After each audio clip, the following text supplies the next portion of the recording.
मामी, मला एकट्याला झोप येत नाही. तुमच्या रूममध्ये येऊ का मी? असे म्हणून बाचा रात्री मामीच्या रूममध्ये जाऊ मामीला.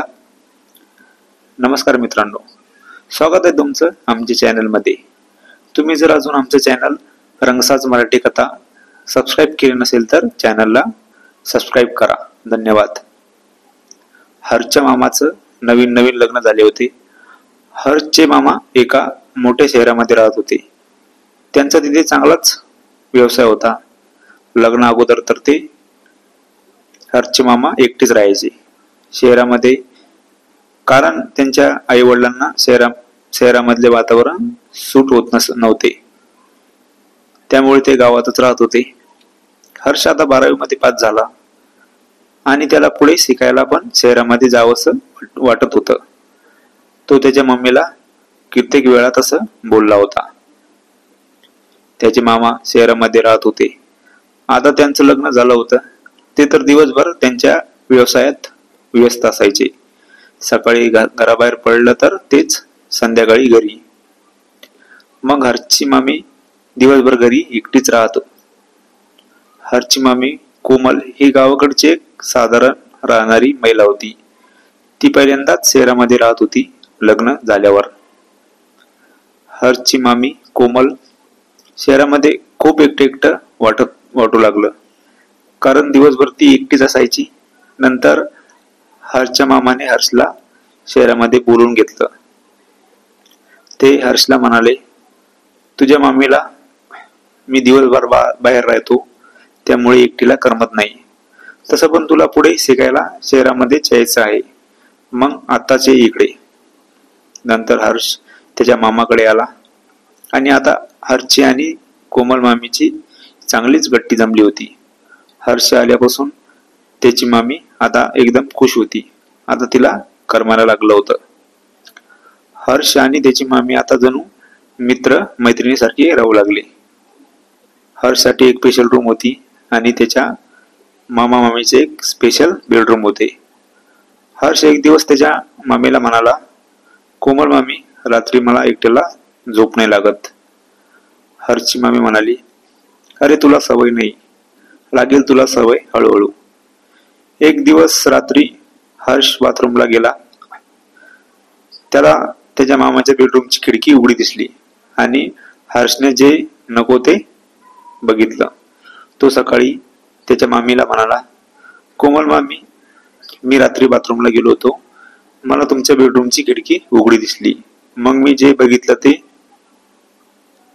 हर्षची मामी म्हणाली, अरे असं नसतं आणि तू पण असं नाही. हर्ष म्हणाला, मामी त्यात काय एवढं, जे आहे ते आहे, मला आहे सर्व माहित, मी आता लहान नाही. मामी, काय आहे तुला माहित, तू आता तुझ्या अभ्यासाकडे लक्ष दे, कारण आता कॉलेज वगैरे सुरू होणार आहे. हर्ष म्हणाला, हो मामी, देतो मी अभ्यासावर पण लक्ष. त्या दिवसापासून हर्षला काही करमत नव्हते, कारण त्याने जे बघितले तेच त्याच्या डोळ्यासमोर येत होते. आणि तो हर्षचे मामा 2 दिवसासाठी गावी गेले होते. हर्ष आणि त्याची मामी होती घरी. हर्षची मामी रात्री त्यांच्या बेडरूम मध्ये हर्षच्या मामासोबत बोलत होती. खूप रात्र झाली होती, तरी पण हर्षच्या मामीचे बोलणे सुरू होते. नंतर त्यांनी फोन ठेवला आणि थोड्या वेळाने हर्षने त्याच्या मामीच्या बेडरूमचा दरवाजा वाजवला. हर्षच्या मामीने दरवाजा उघडला आणि ती म्हणाली, काय झाले आहे हर्ष, तू अजून झोपला नाही का? हर्ष म्हणाला, मामी, मला एकट्याला झोप येत नाही, आज मामा पण नाही, मग मी इथेच झोपतो. हर्षची मामी म्हणाली, बरं, ये आतमध्ये आणि झोप इथेच. हर्षला आता त्या दिवशीच आठवलं आणि त्याने तसं थोड्या वेळाने हर्षची मामी म्हणाली, हर्ष काय आहे? हर्ष म्हणाला, काही नाही मामी. असं बोलून तो परत झोपला आणि थोड्या वेळाने तो अगोदर सारखं. आता त्याची मामी काही बोलत नव्हती, त्यामुळे हर्ष परत. सकाळ झाली आणि हर्षला जाग आली. समोर त्याची मामी होती. ती म्हणाली, हर्ष, तू इथे काय करतो?